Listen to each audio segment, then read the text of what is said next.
want them to give us a little bit, just a little bit, okay, about what's going on here. Is that too much to ask? I'm still gonna watch though.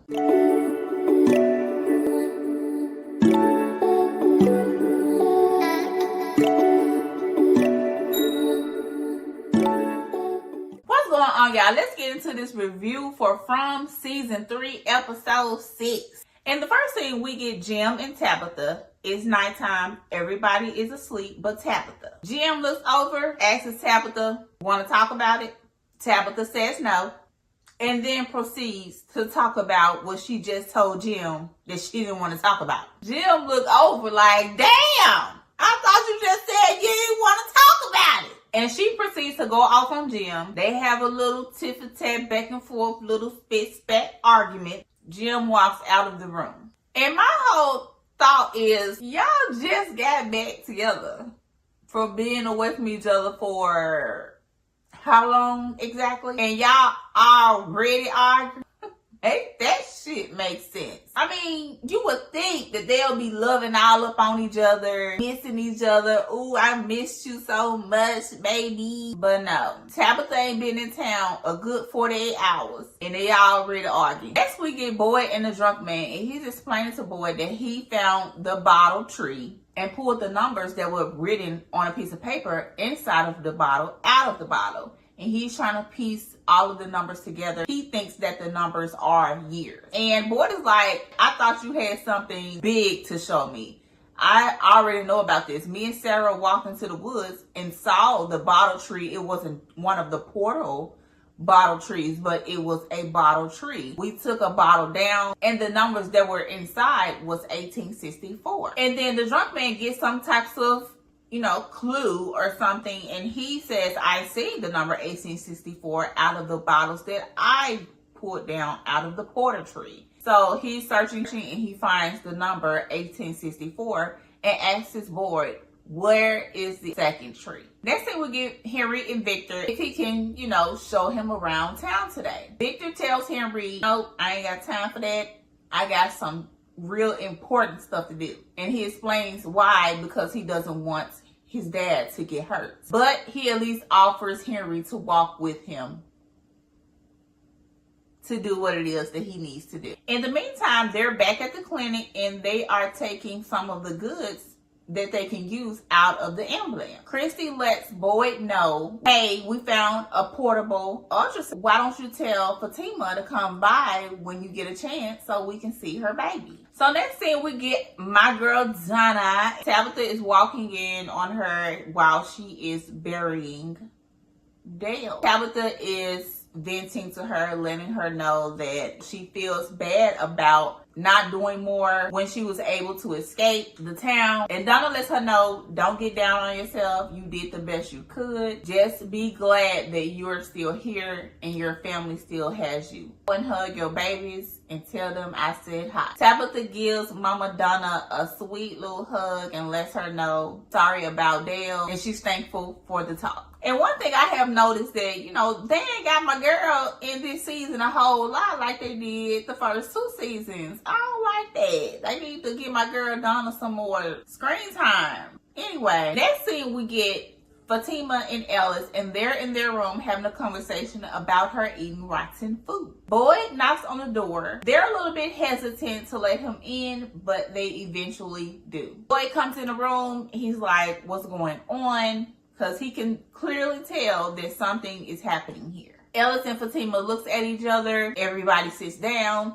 And they proceed to tell Boyd that Fatima has been eating rotten food and rotten people. They left that part out, but only Fatima knows that. So they're sitting there having a talk. Boyd says, oh, by the way, the reason why I came by is because I wanted to let you all know that they found a portable ultrasound inside of the ambulance, and she wants Fatima to come by so we can see the baby. Basically, Ellis has to talk Fatima into going to the clinic so they can see possibly what's wrong with the baby. We're not going to tell Christy them anything unless we absolutely have to but he's going to get this ultrasound to see what his baby look like. And the next thing, we get Christy's girlfriend and Randall, and she's letting him know you have to get your bandages changed so your wounds don't get infected. And basically, Randall is being a total jerk, which is, you know,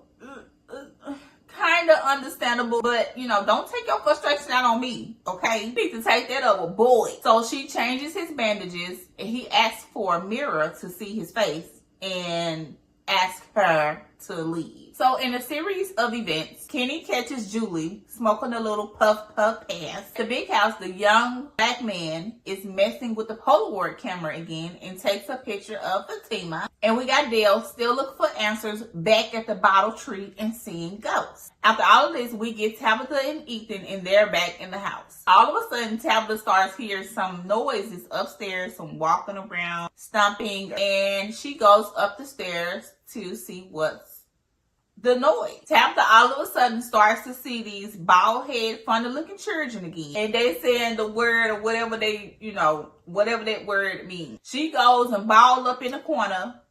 Ethan is screaming her name like, what's wrong? And she finally opens her eyes. Basically, they're not there anymore. Ethan asks her, is she okay? She says, yes, I'm fine. I'm seeing the children again. Let's go outside. They end up going to the bar where the drunk man is, and he's still trying to figure out the clues about these two bottle trees. He lets them know that he found the second bottle tree that Boyd told him about. When he looked at the numbers that were inside of those bottles, they're basically the same numbers that he found in the bottles in the other tree. He feels like there's some type of clue in these numbers because some of the numbers are actually backwards, like a 7. You regularly write a 7.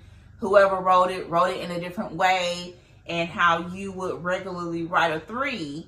The 3 is wrote in the opposite direction. So he thinks there's some type of clue in the written backwards numbers, and he asks Ethan to help him. In another series of events, Kenny asks Donna if he can move into the big house, and Randall asks Christy's girlfriend if he can move into the clinic. So it looks like both of them are going to be moving into their new spaces. In the meantime, we got Victor and his daddy, and they finally get to the point of the cave. Victor daddy Henry lets him know that, hey, you know I said I was just gonna walk with you up until this point, but I'm actually gonna go in with you because I lost you once and I don't want to lose you again. Which is understandable because I personally wouldn't have let my child go in there by themselves. If it was somebody else, yeah, I would have been like, all right, I see you when you come out. But, you know, I get it. So Victor lets Henry know, you can come in here with me, but you're going to have to be quiet. Can't be talking. You can't be being loud. You're going to have to be quiet so we can get out of here. Victor has his little, men in his hand, and his dad asks, what are those for? He tells Henry that these are so that we don't get lost. I mean, I feel like Victor could have definitely used something more or better than those little figurines because, first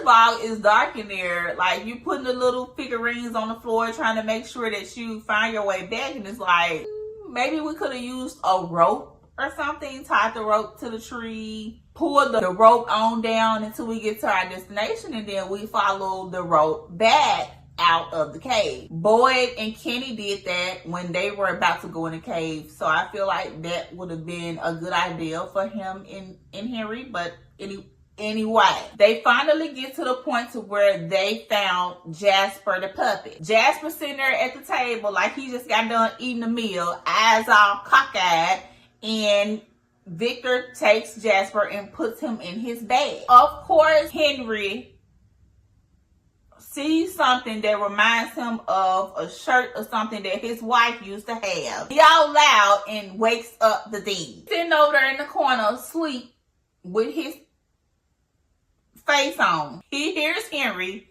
sits up, another one of the things come out of the corner, a female. And she's like, Victor, if you keep coming down here, one of these days, we're going to make you stay. And that's another thing.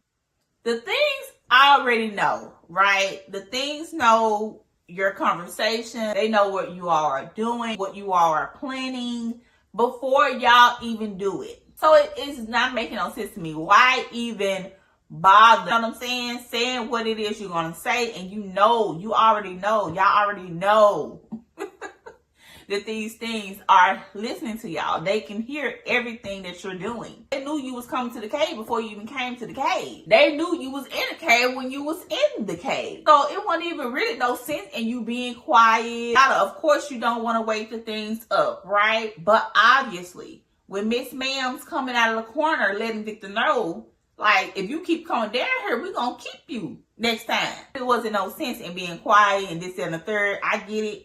You want to be quiet because you don't want to wake them up.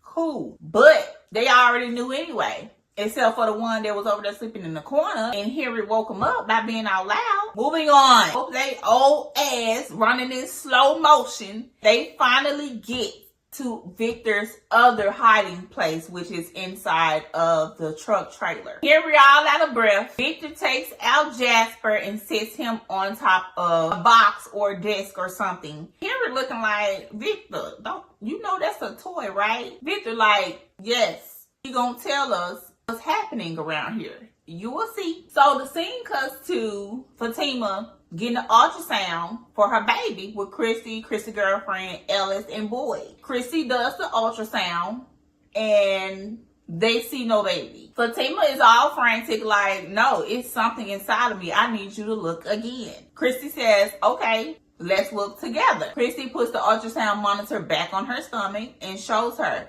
this is your uterus, your womb, and there's no baby. Ellis says, we need to tell them. And of course they're like, tell us what? This is so strange. Okay, so now that we know, we at least got a little bit of something. It ain't much. Could have been a little bit more. Still ain't giving us no clues of why this is happening or what's going on or whatever, what have you. But it's something. So we know that Fatima now is not pregnant. Why she thought she was pregnant? Because she took a pregnancy test last season that told her that she was pregnant. Maybe the pregnancy test was just super old and gave her a false positive. Either way, now we know Fatima is not pregnant. So that means that there is possibly something wrong with Fatima and she's actually turning into one of the things.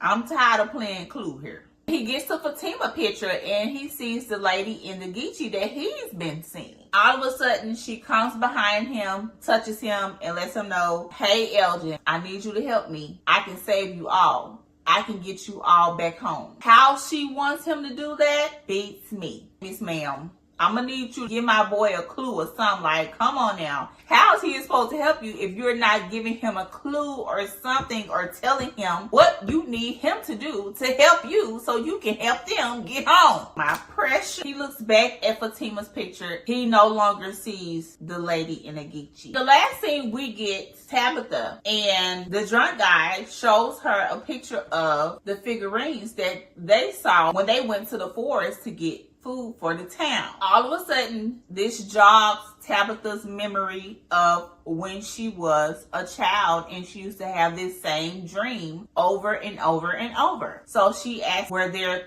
3 big rocks in the forest when you went out there? Of course, the drunk man confirmed. Tabitha lets him know that I've been seeing this place too. It wasn't just Victor's mom. She just didn't know that this was the place that she was seeing in her dream. And scene. Make sure y'all like, comment, and subscribe to the channel, and I will talk to you all on the next video. Bye!